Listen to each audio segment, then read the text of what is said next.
Good afternoon, everybody. This is Eddie Taylor with the United Way in northern Santa Barbara County with the United Way Life Community Voices, and our guest today is Steve Lavagnino. Most of you are going to know him as the supervisor for the 5th District here in Santa Barbara County. We're also joined by Jacob Martin, who's always with us to keep us on time.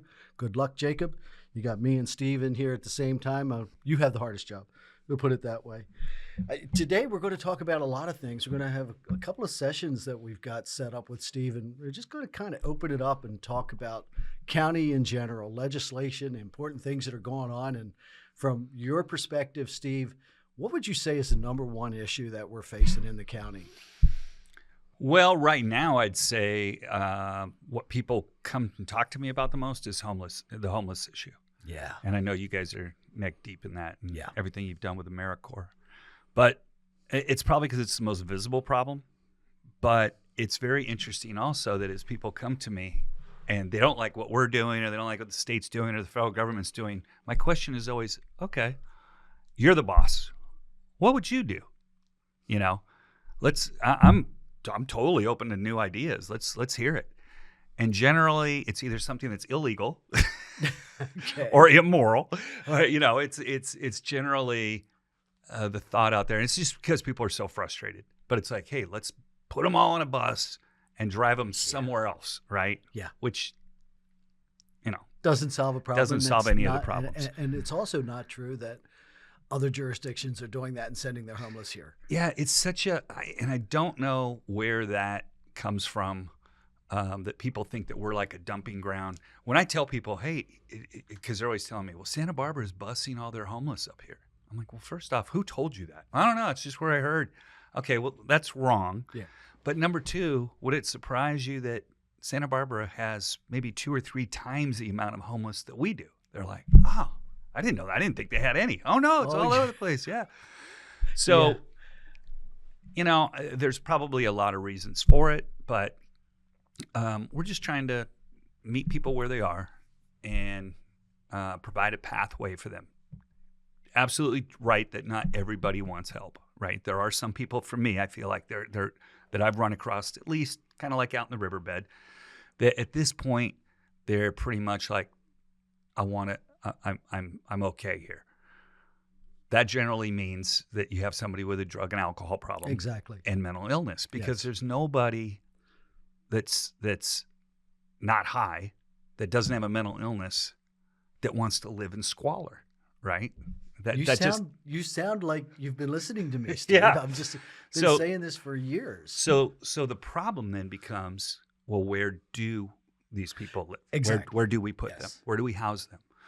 And so through the benevolence of some rich donors, people with big hearts and big pocketbooks, and also through some help of the federal government with some of our ARPA funding, the American Rescue Plan, we started building some of these small, tiny home villages. And the one we have in Santa Maria is called Hope Village. It's right there on county property. And I'll tell you what, it was not easy, even though we weren't spending a lot of taxpayer money. We were spending a lot of private money. It wasn't easy, and it's still not easy to stand up to the community that just doesn't approve of this. They think it's a great idea. Everybody thinks it's a great idea. Just don't do it here. Just don't do it here. There's got to be a better place. Yeah. And I'm like, well, where is it? Cuyama. Okay, well, that takes everybody away from all the services. We've got social services, mental health, public health, the probation department, all there across the street. And so I just don't understand the whole concept. We have some business owners that are pushing back saying, hey, now I've got these homeless people around my business. I'm like, well, they were here before, man. Like, I'm giving them a place to go to bed at night and close the door and have some self-respect. And maybe over a period of time, they'll realize through getting clean and realizing somebody wants to help them, they want to help themselves. Yes. And so it's an education process. I understand people's frustration because I, through my process of working in homelessness, have gone through ups and downs where I'm like, I help 2 people. I've listened to you for years, I Steve. turn around and there's 4 more. And Yes. then we help those 4 turn around, there's 8 more. But I've gotten over that by just realizing as long as I can leave my job saying I tried to make it better than when I started, If everybody does that, we're going to be okay. I think that's the tagline in my email. Yeah. If we all do a little to create the change we all want to see, then eventually we'll have that impact. But, I'll be the first to admit, because we've been doing it since 2016. When we started the AmeriCorps program, it was to do the outreach to the unsheltered homeless. And we still do that. Right. The bulk of the AmeriCorps members' job now is housing retention, though, to make sure that once people are housed, they stay housed, because that's a huge part of the problem. We see the same faces over and over and over again. We have to help people long enough to become stable so that they can become self-sustaining. And then this also always opens up the controversy of providing housing, right? Obviously, we've got a housing issue. Everybody knows it. But I think I heard some positive things about, at least in the 5th District, about housing, affordable housing that's under construction. I heard a number thrown out recently. We've got about 1,000 units under construction just in the 5th District, in Santa Maria region. And when I came to you guys in probably 2018, at that point we were looking at transitioning C3H over to the United Way and launched Home for Good in 2018. We did the whole coordinated entry system development and put the data into HMIS and did all of that. And I remember coming to you guys saying, look, when we've got the data, we can target the number of units that are needed for permanent supportive housing in each zip code.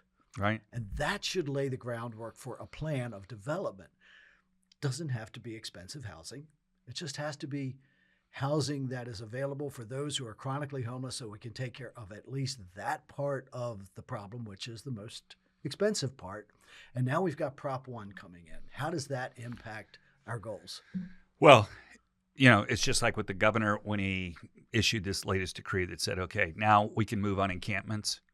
Yeah. All those things are great, but without funding, none of it happens. I mean, the county's not sitting on a pile of money that we just don't know what to do with it, right? The city's the same way. We're not sitting on piles of money we don't know what to do with.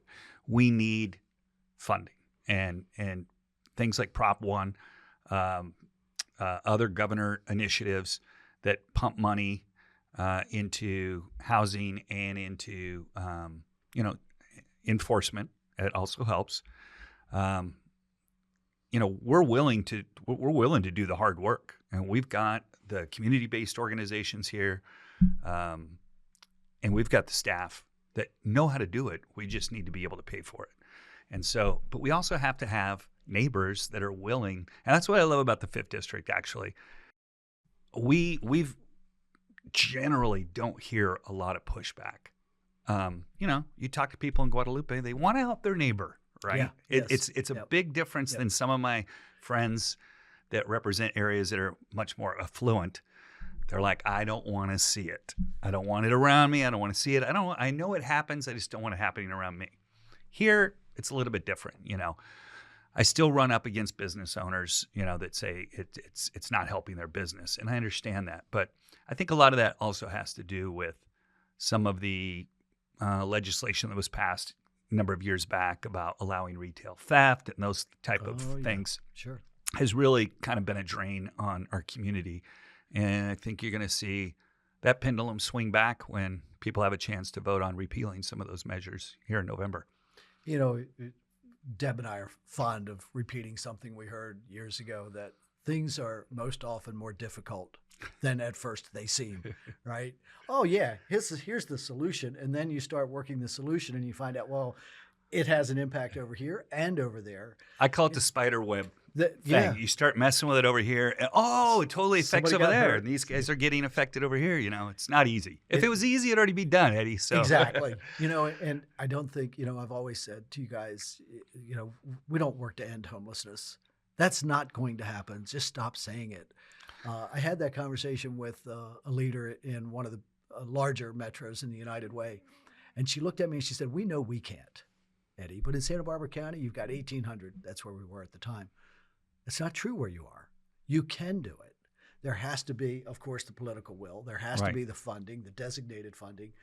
And I think what I hear you saying, I hope you agree with me, it is the long-term support that's needed for those who, there's job training that has to happen. It has to be a part of a continuum when we say continuum of care, we have to have job training as a Yes. component. And a lot of folks aren't going to get job training because they just can't hold a job. Right. Not where they are at that point in time. We have Correct. to continue to support them until they are self-sustaining. Well, just the idea of just housing somebody without any wraparound services is just a recipe for disaster. I mean, you're talking about somebody that's made a lot of bad decisions in their life that's not really making. I mean, if you're living in the riverbed, you're not thinking clearly. Yes. So relying on that person then to go out and find a job and get back into school, it's not going to happen. So we have to have wraparound services. We've got to get that person to be the best human being that they possibly can be. And we're all on a different scale, right? So, I think now that there are ways and programs that we see working, but when you make a statement like we're going to end homelessness in 10 years, all that does is set us back, because when we don't do it, even though we're making significant progress, when we don't do it, people then like to point to that and say, "You guys failed." Yes. Okay. Yeah. Okay. You're right. There's this. We're going to close this session with a statement that's going to take us a little bit deeper. It's about transformation. Mm-hmm. And so I'm engaged with a group of people nationally for a transformational impact on our entire sector. Right? We call it the nonprofit sector. I refer to it as the for impact sector. There's a movie out that we're using as a tool to introduce everybody to a new concept of the sector. It's called Uncharitable.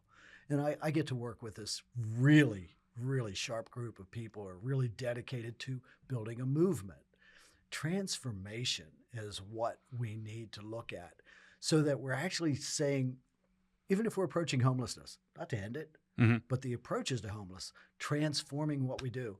There was another really smart fellow who once said doing the same thing over and over again and expecting a different result is the definition of insanity. Yeah. I said, no, it's stupidity. It's like, okay, we haven't really gotten to the point where we're bright enough to say, okay, this isn't working.